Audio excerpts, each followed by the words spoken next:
Bonjour à toutes et bonjour à tous, très chères auditrices, très chers auditeurs, j'espère que vous allez tous bien.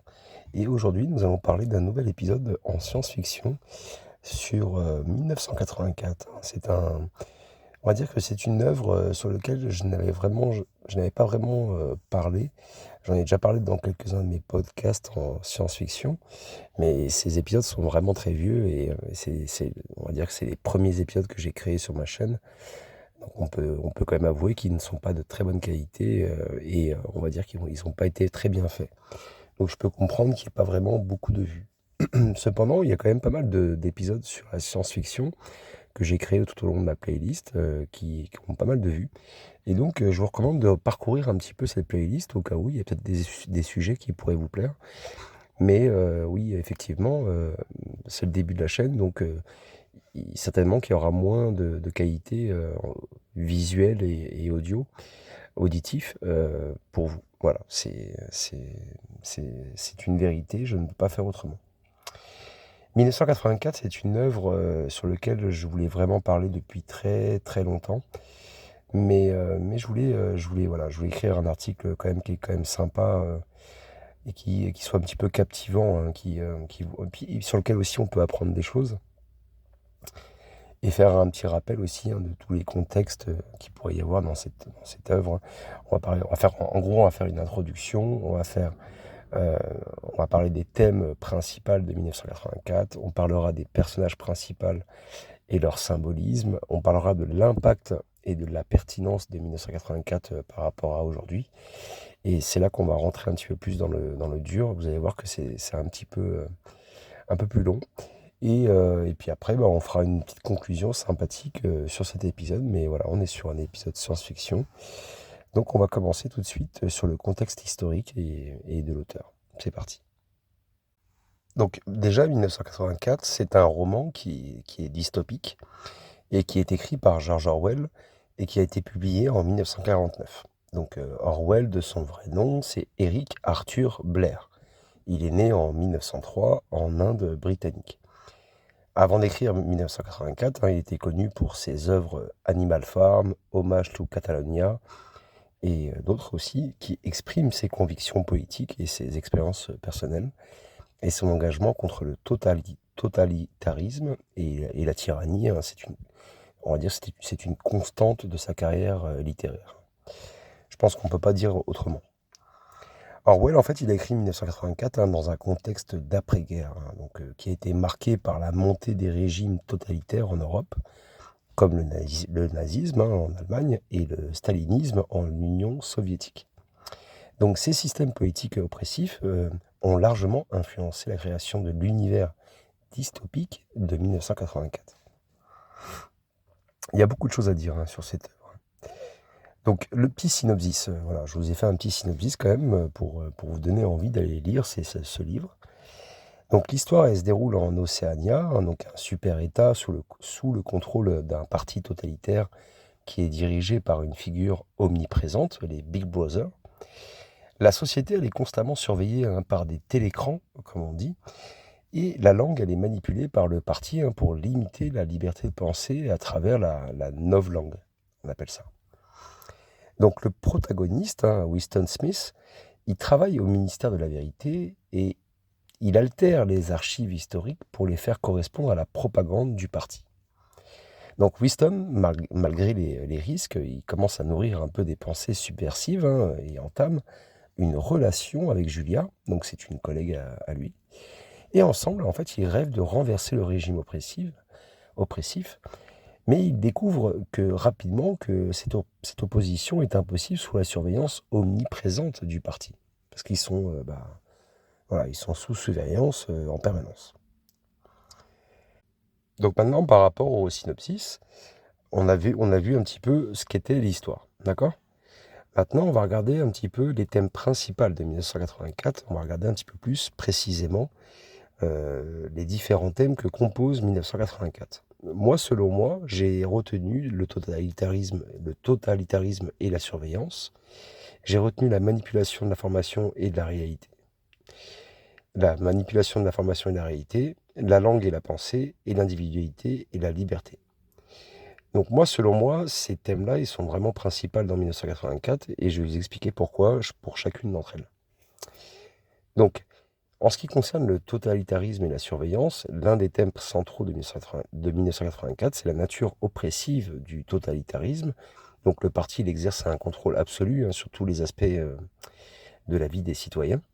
Et la surveillance constante par le biais des télécrans, c'est un moyen justement pour eux, pour le parti, de maintenir en fait son autorité et de dissuader toute forme de rébellion ou de pensée indépendante. Et ça, c'est vraiment inquiétant. Ensuite, la manipulation de l'information et de la réalité. Alors là, c'est quand même un petit peu poussé, mais ça existe un peu quand même. Je pense que c'est quand même possible. Dans notre monde, tout est possible, je pense. Le ministère de la Vérité, en fait, il est responsable de réécrire l'histoire et de falsifier les faits pour correspondre à la version officielle du parti. Donc ça montre un peu comment la manipulation de l'information elle peut être utilisée pour contrôler la perception de la réalité par les masses. Et Orwell, il explore ainsi les dangers de la propagande et de la désinformation, qui sont des outils puissants entre les mains d'un régime totalitaire.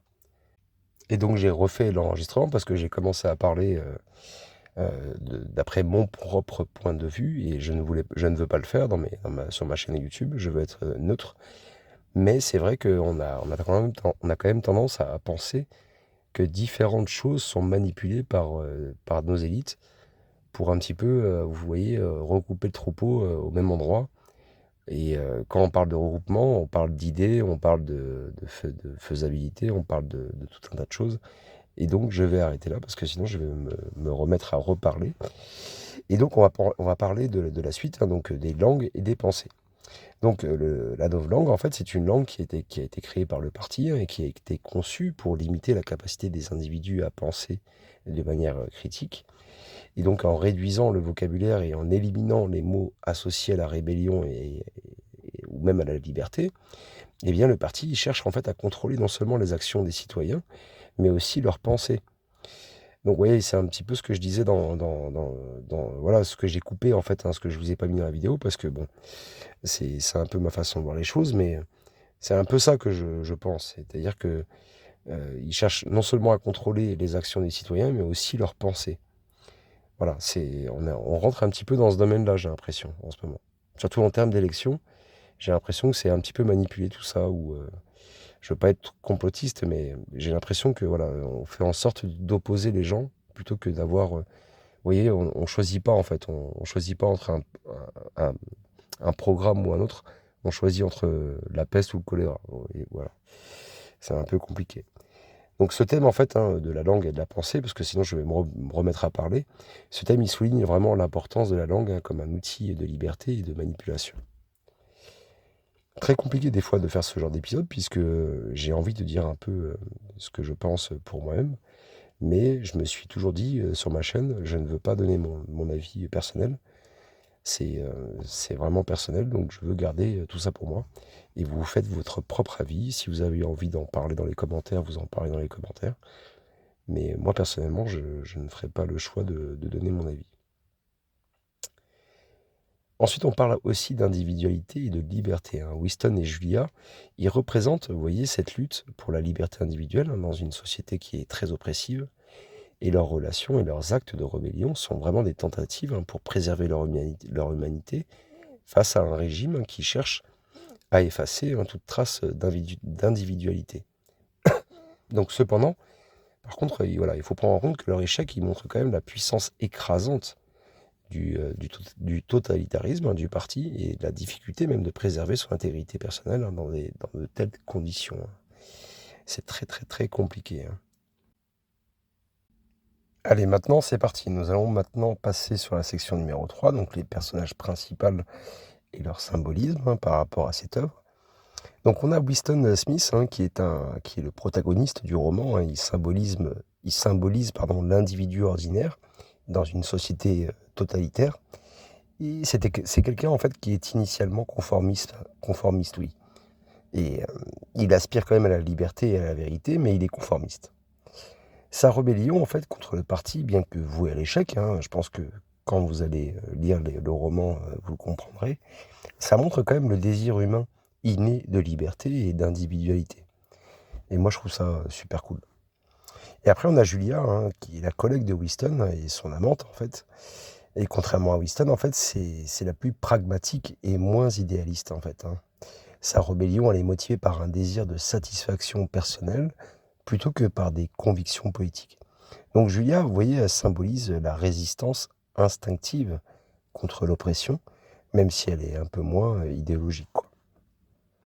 Après, vous avez donc les Big Brothers, hein, donc c'est la figure omniprésente, hein, du roman de George Orwell.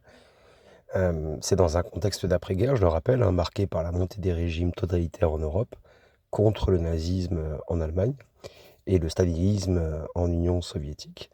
Mais bien que son existence réelle soit douteuse, d'accord, hein, il symbolise le contrôle absolu du parti. Je parle bien du livre, hein, du roman. Et sa présence constante et son slogan Big Brother vous regarde sont vraiment des outils pour maintenir la peur et la soumission, hein, parmi les citoyens. Après, on a O'Brien, donc c'est un membre haut placé, hein, du parti qui trompe Winston en lui faisant croire qu'il est un allié, hein, dans sa quête de rébellion. Et O'Brien, en fait, il symbolise la duplicité, vous voyez, du régime totalitaire. Il utilise la manipulation, la trahison pour maintenir le pouvoir. Donc c'est vraiment un petit malin, un petit renard. Et sa relation avec Winston, il démontre quand même les méthodes brutales, hein, du parti pour détruire, hein, toute opposition, quoi.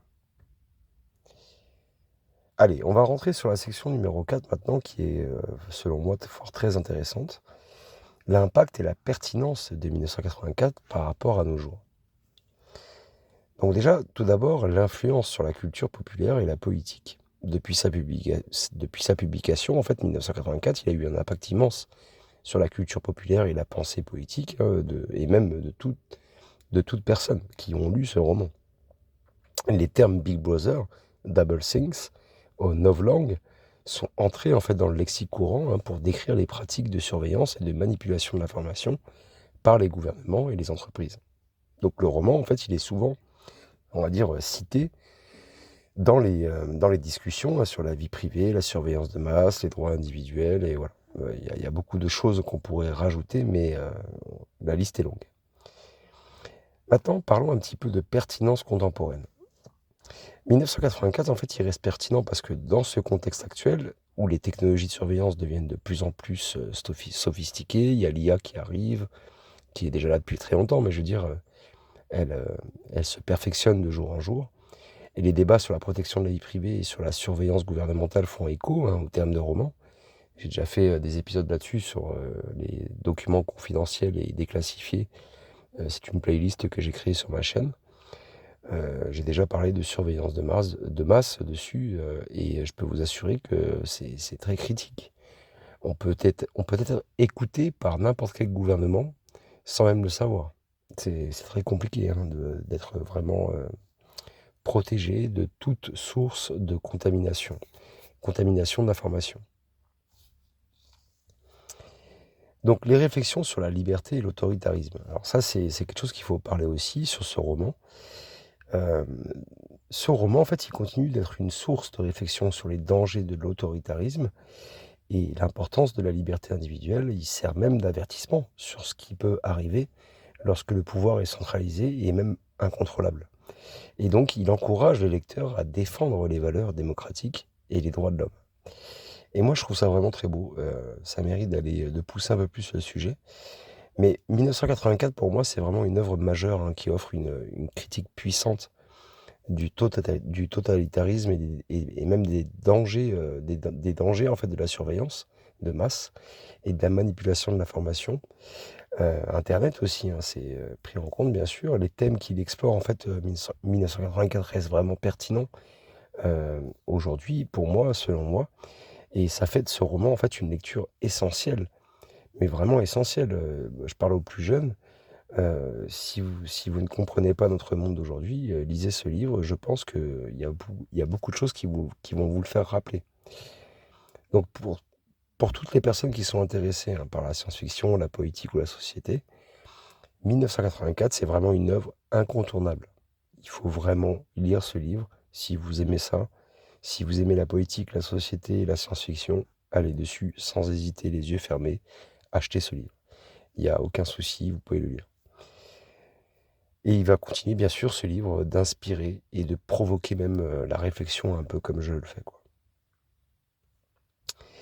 Voilà, on va essayer maintenant de rentrer un petit peu dans d'autres scénarios. On va essayer de parler un petit peu plus d'autres choses, de curiosités qui sont peu connues sur 1984.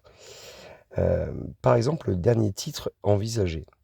Avant de choisir 1984, Orwell, en fait, il pensait appeler son œuvre The Last Man in Europe, donc le dernier homme en Europe. Et ce titre, en fait, il souligne l'isolation et la désolation de Winston, le protagoniste, hein, comme je vous l'ai dit, dans un continent en fait qui a été ravagé par un régime tyrannique. Et ça, c'est voilà, c'est plutôt cool à savoir. Je sais pas si vous le savez. Ensuite, il y a Orwell et la réalité. En fait, Orwell, il s'est inspiré de son travail à la BBC hein, pendant la Seconde Guerre mondiale, et il a été chargé de cette propagande en fait. Donc, il a transformé son expérience en fiction avec le ministère de la vérité en lieu. Enfin, en fait, c'est un lieu où la vérité est fabriquée à la demande, quoi. Et donc ensuite, vous avez les adaptations surprenantes. Le roman, par exemple, il a été adapté en film, en série, en pièce de théâtre et même en ballet, hein, et en opéra. Et chaque adaptation, en fait, elles ont offert une nouvelle interprétation visuelle et émotionnelle de l'histoire, vous voyez? Et ça prouve vraiment la flexibilité et l'universalité des thèmes d'Orwell. Je trouve ça vraiment un peu, je trouve ça beau. Je trouve ça beau. Ensuite, on a le manuscrit, sous surveillance, hein, donc le manuscrit de 1984, il a été temporairement retenu par les autorités britanniques qui craignaient en fait que son contenu ne soit trop controversé ou démoralisant même, dans le climat d'après-guerre, quoi, hein. Il pourrait foutre un peu la trouille. Et puis l'inspiration, dystopique en 1984, bien sûr, a inspiré de nombreuses autres œuvres de fiction qui examinent des thèmes similaires comme, Brave New World de Huxley et Fahrenheit 451 de Bradbury et plus récemment des séries comme Black Mirror qui explorent les conséquences, hein, sombres des technologies dans des scénarios futuristes. Allez, finissons maintenant avec une conclusion, je l'espère captivante pour vous, très chères auditrices, très chers auditeurs. 1984 n'est pas juste un roman, c'est une exploration de ce que signifie être humain dans un monde où la technologie et le pouvoir peuvent éroder notre humanité. Les questions que pose Orwell restent perturbantes et nécessaires. Alors que nous naviguons dans notre propre version d'un avenir parfois dystopique, 1984 nous sert de boussole morale, nous rappelant de questionner et de défier les structures de pouvoir qui menacent notre liberté personnelle et collective. Donc, en 2024, Orwell nous semble plus proche que jamais, nous guidant dans la réflexion et, espérons-le, dans l'action. Vous voyez, il est vraiment, c'est captivant, c'est captivant. 1984, c'est très captivant, c'est une œuvre qui mériterait d'être. Bon, on a parlé de séries, de films, de ballets, de machin, mais moi j'aimerais vraiment avoir un film vraiment au top du top, avec des vrais effets spéciaux et tout ça, qui montre un petit peu cette œuvre en fait en film et qui soit un peu à l'image un peu comme des Marvel. Je sais pas si vous aimez les Marvel, mais en termes de science-fiction, d'effets spéciaux et tout ça, c'est incroyable. Donc je pense que 1984, avec les moyens qu'on a maintenant, on pourrait faire un film de fou, quoi. Voilà, cet épisode, j'ai essayé de le chercher, ça fait un moment que je me disais: «Il faut que je fasse l'article». Je voulais créer, j'espère qu'il va vous plaire. Hem, je vais continuer sur les prochains épisodes, hein, sur les «Le saviez-vous?», les Warp Drive aussi bien sûr, et puis aussi on verra aussi, sur la prochaine playlist que je vais vous proposer bientôt, sur les mystères un petit peu méconnus, de notre univers, de notre système solaire, de tout ce qui compose un peu notre espace, environnant. Et vous allez voir que, bah, il y a pas mal de choses que finalement on ne trouve pas sur internet, qu'on n'a pas comme ça, accès.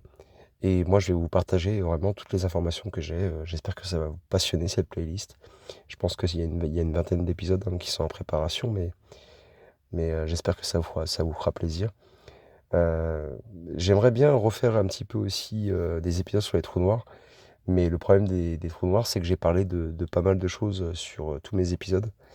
J'ai fait pas mal d'épisodes sur ma playlist, donc si vous avez des idées, n'hésitez pas à me le dire, à m'en faire part, et j'essaierai de travailler dessus pour voir si j'en ai déjà parlé, si ça mérite d'être un petit peu plus détaillé, on verra bien quoi. Prenez soin de vous en tout cas, merci de m'avoir écouté jusqu'au bout, abonnez-vous, prenez soin de vous, ciao ciao.